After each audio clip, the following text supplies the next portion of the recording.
But in doing that, it also, in order to use words, we have to explain what we mean by them, and that's kind of what gets us tied up in that if it means one thing for me, it could mean something different from you, and both of those are completely valid. But how then do we have the conversation? You know, like even the labels, like I definitely identify as Butch at this point, but there's a lot of other stuff that's kind of gray, and what I mean by that, for me, even changes moment to moment. But part of the struggle is living in the world. I think people want, you know, a meaning that's more static, you know, like how you present or how you want people to interact with you. And if that varies, how can we, you know, it's good that we're coming together as a community and being able to have voices and explain stuff, but it's also complicated in that we have different ways of explaining stuff and we have differences of opinions, and that doesn't necessarily mean that we're wrong, but it's really hard politically to have a voice when we have 97 of them saying different things. So you're feeling a tension between the unity and the diversity, and how to how can you support both of those within the same thing? Like I personally like the concept of queer, not in the thing that's screamed across from a pickup truck, but in that it's an umbrella term that covers everybody.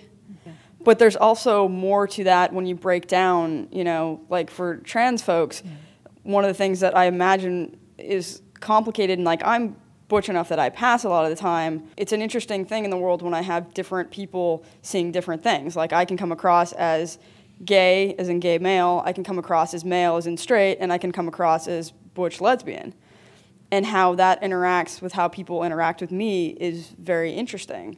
But it's also very awkward in things like bathrooms, you know, like where there's a really big pushback of not being what you're supposed to be in certain places where it's, you know, where I think too, it's places where there's more safety maybe issues.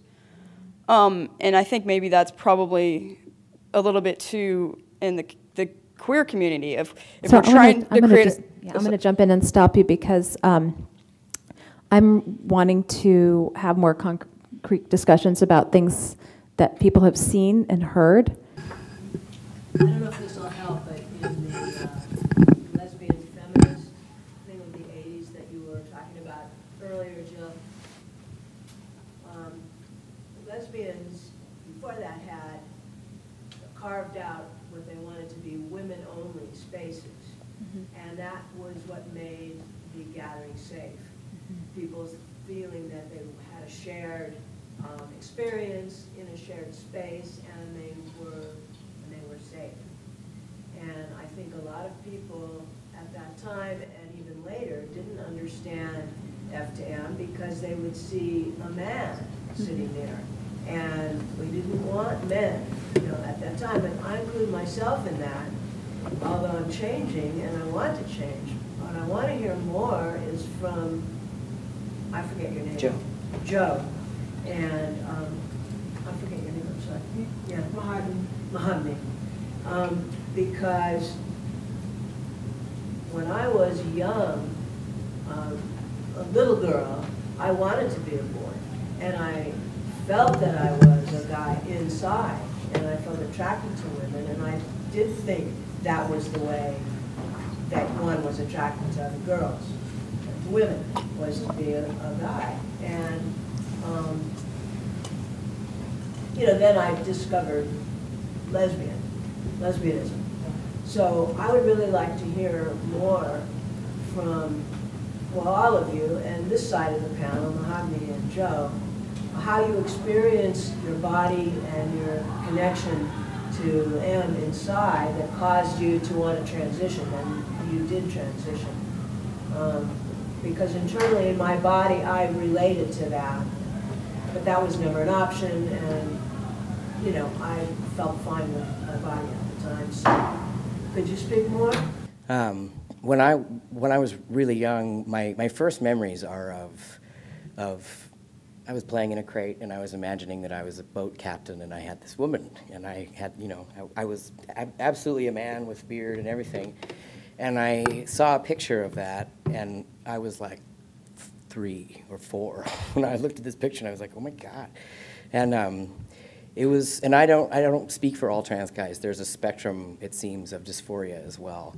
But when I was young, I knew that this was not right, and I was definitely a boy, and it was I was panicking. I knew that I was going to grow breasts, and that was the scariest thing for me in the world, and I knew I was going to get a period, and that was like, it just terrified me, just totally terrified me, and I couldn't explain it. I stayed up many, many, many late nights as a little kid being like, how is this possible? Is this possible? What? I felt like I was in a nightmare or a dream or something. It was very stark for me, and I found that that's not all trans guys' experience, but it was very strong for me. And you know, pre-puberty is kind of your leeway. You're kind of allowed to be a tomboy a little bit. You'll grow out of it. You're cute. And then puberty hit, and it just like life was over.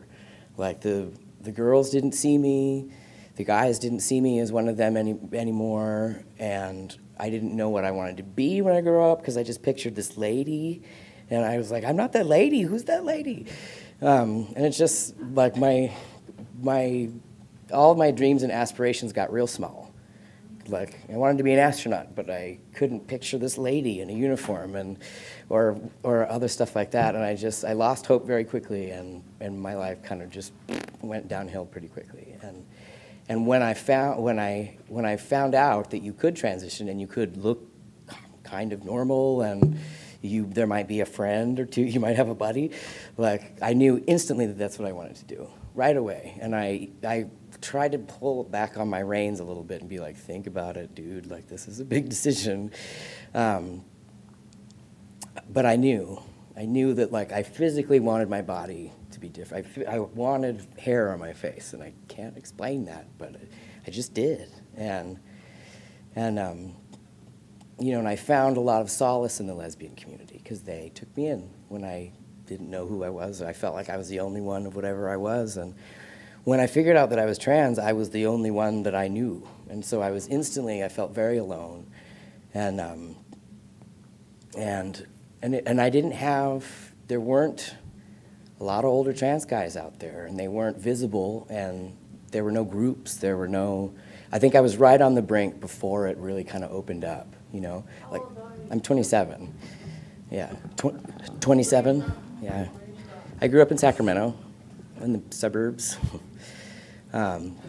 So, you know, and there was no community when I came out. And I think like now there's groups everywhere and there's all sorts of stuff, but I think I was right before that. And, you know, similar to what Leo was saying is that, you know, I had no community to look to